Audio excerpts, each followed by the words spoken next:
Witam wszystkich serdecznie na warsztacie u Białego. Dzisiaj chciałem Wam powiedzieć o takim problemie, jakim jest odkręcanie koła pasowego w 2-litrowym dieslu i nie tylko w zasadzie, w E46 i innych BM-kach z tego typu silnikami, z tymi kołami pasowymi na jedną śrubę, która jest dokręcona oporowo. Ciężko to bardzo odkręcić. Tutaj mamy koło dojeżdżone do końca, jak widać. Klient dojeździł do końca, rozpadło się w drobny mak. Trzeba było wyciągać paski z wnętrzności silnika, tu z wnętrza.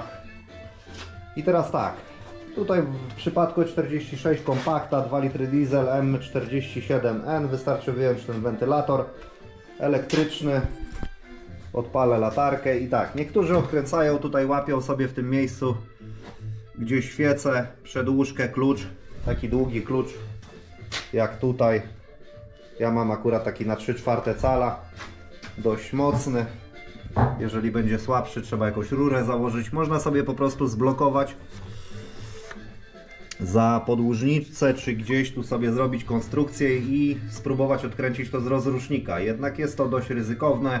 Coś tu się omknie, coś się wymknie, nie wiem, szyba się wybije, węże się powyrywają, nie wiem, coś tu się, te plastiki i tak dalej mogą się połamać, także można tu narazić się na straty.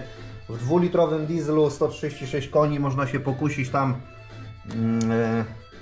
w okolicach rozrusznika, jest miejsce, otwór na blokadę, jednak tego też bym nie polecał, ponieważ wsuniecie czpień się może wygiąć, będzie problem z wyjęciem jego, bo no, bardzo mocno to się dokręca, odkręca, więc ja zawsze blokuję w skrzyni biegów o zębatkę od rozrusznika. I teraz tak, nie miałem sobie co dobrać, więc dorobiłem sobie taki z drutu żebrowanego, takiego spręta. To był taki haczyk.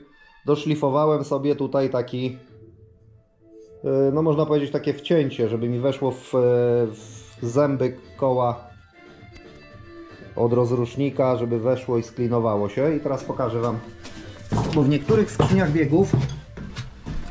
skrzyniach biegów tutaj mamy otwór, tutaj otworu nie było, tutaj mamy skrzynię, więc no co najprościej zrobić? Możemy sobie ten otwór dowiercić. Nawiercamy delikatnie otwór, skrzyni to nie osłabi, skrzynia jest tu mocna. Później można dać jakąś zaślepkę, także nic tam, i tak osłony są, kurz nie będzie leciał. I teraz, nie wiem czy mi się to uda w ogóle z latarką, bo tu mam ciemno. Wkładam sobie ten haczyk mocno, nie wiem czy tak się koło ustawiło.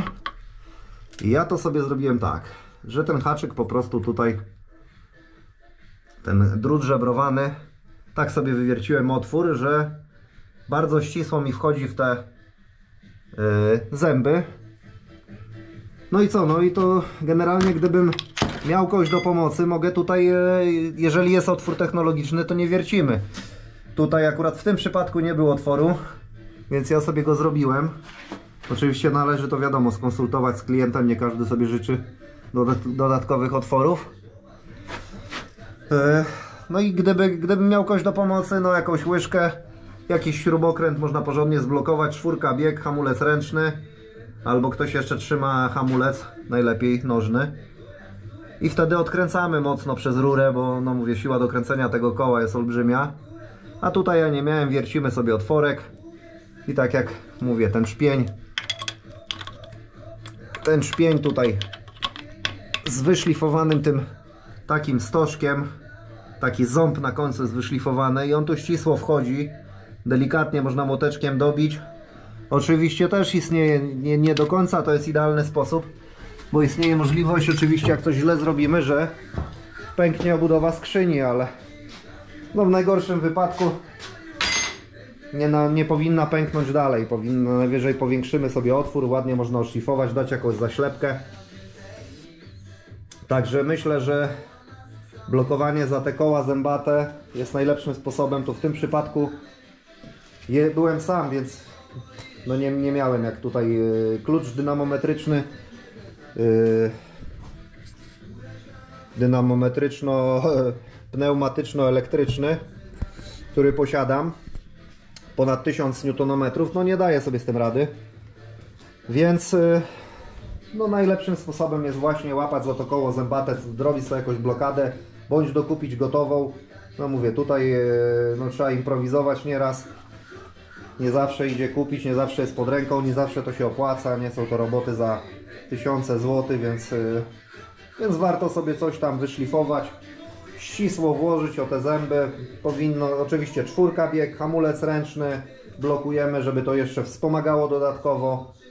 No i uważać, żeby to się nie omknęło, żeby nie połamać tych zębów, ponieważ no wiadomo, można i skrzynię nadłamać i te zęby też, chociaż to koło od rozrusznika jest dość solidne, więc nie powinno się nic dziać.